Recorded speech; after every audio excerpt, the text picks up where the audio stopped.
le monde, aujourd'hui on se retrouve pour une vidéo, mais surtout on se retrouve avec une super invitée, la psychomotricienne Mathilde. Salut tout le monde! Mathilde, du coup, est-ce que tu peux nous en dire un peu plus sur ce que c'est que la psychomotricité et en quoi ça consiste? Du coup, la psychomotricité, ça s'adresse à un large public, donc du nourrisson à la personne âgée. Et on intervient sur les difficultés et les troubles moteurs, mais aussi les troubles comportementaux, émotionnels, relationnels. Donc on va agir de façon globale en tenant compte et du corps et de la psyché de la personne. C'est un champ qui est vaste, avec un public important, et du coup, en fonction des structures, ça varie aussi. Donc moi, pour ma part, je suis en libéral et j'exerce principalement avec des enfants. Ok. Voilà. Du coup, on va nous parler un petit peu plus précisément d'un outil qui est, hop, tout le monde connaît maintenant, l'échelle de rythme. En fait, c'est un outil qu'on utilise toutes les deux. Mathilde l'utilise pour ses exercices de psychomotricité et moi, je l'utilise pour mes exercices de coaching sportif. Et là, ce qu'on va voir un petit peu, c'est plutôt spécifiquement comment l'une et l'autre on l'utilise et surtout en quoi ça nous réunit. Et en gros, on est toutes les deux concernées par cet outil. Du coup, est-ce que tu veux commencer? Tu te sens? Bien sûr. Alors, moi, dans ma pratique, je l'utilise en majorité avec des enfants qui ont un trouble développemental de la coordination. C'est pas en exclusivité, mais quand même, c'est dans la grande partie des cas. Et du coup, on va l'utiliser pour travailler les coordinations et la dissociation du corps, soit droite ou gauche, soit haut du corps, bas du corps. Ok, mais top. C'est vrai que nous aussi, on va s'en servir pour la motricité. C'est vraiment un gros point commun. Nos 3 utilisations dans les coachings sportifs de l'échelle de rythme, en tout cas mes 3 utilisations, c'est pour la vitesse, l'équilibre et coordination, dissociation, plutôt en général dans l'ensemble, motricité.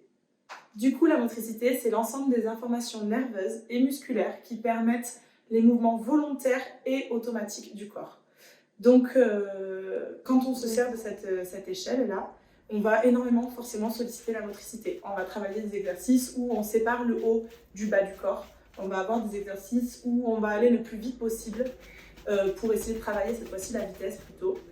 Et en fait, l'équilibre est forcément lié à cette motricité, à cette vitesse, puisque dans l'échelle, si on se penche trop en avant, on vient trébucher, on tombe, on a les pieds qui traînent. Donc tout ça, en fait, ça permet d'avoir de meilleurs mouvements, une meilleure qualité. Et à ce moment-là, on rentre dans l'objectif du sportif ou du coaché, c'est la performance, c'est le résultat physique. C'est vrai que pour le coach, quand il va préparer son sportif, en fait, il faut savoir que si l'équilibre et la motricité et l'équilibre sont mauvais, on peut avoir une perte de qualité, de précision du sportif. Par exemple, au handball, si on est déséquilibré vers l'avant, on va avoir tendance à rentrer dans l'adversaire, à ne pas pouvoir s'arrêter, à faire des fautes. On va avoir des mouvements moins précis, des passes qui peuvent partir un peu mal, etc. Vraiment, pour les sportifs, avoir une bonne qualité motrice, c'est optimiser la performance. Un des gros avantages qu'il y a avec l'échelle de rythme, et je pense que c'est un avantage que toi, tu as aussi, que tu rencontres, c'est qu'on peut le faire évoluer à l'infini. Autant avec des débutants, on fait des exercices de base super simples, autant on peut l'adapter à des experts ou à des sportifs aguerris, et même à des sports collectifs. On peut très bien au basket rajouter un ballon, on peut le faire en exercice de renforcement musculaire avec des fentes, des squats, du gainage. On le combine avec plein d'exercices. Du coup, c'est vraiment un super outil, quoi. Genre, on peut s'en servir tout le temps. Oui, c'est vrai que du coup, on peut varier vraiment les exercices. Après, du coup, toi, tu l'utilises plus pour renforcer des capacités qui sont déjà acquises. Et nous, c'est vrai qu'on travaille plus pour acquérir ces compétences-là, en fait, qui à la base sont déficitaires ou en tout cas précaires. Voilà, donc c'est vrai qu'en plus, c'est une bonne utilisation au niveau de tout ce qui est coordination dynamique. Et c'est vrai qu'on peut travailler tout ce qui est mouvements de la vie quotidienne, comme par exemple décomposer les étapes de la marche ou de saut ou de diverses activités qu'on retrouve dans la vie quotidienne où justement on a besoin de ces coordinations-là.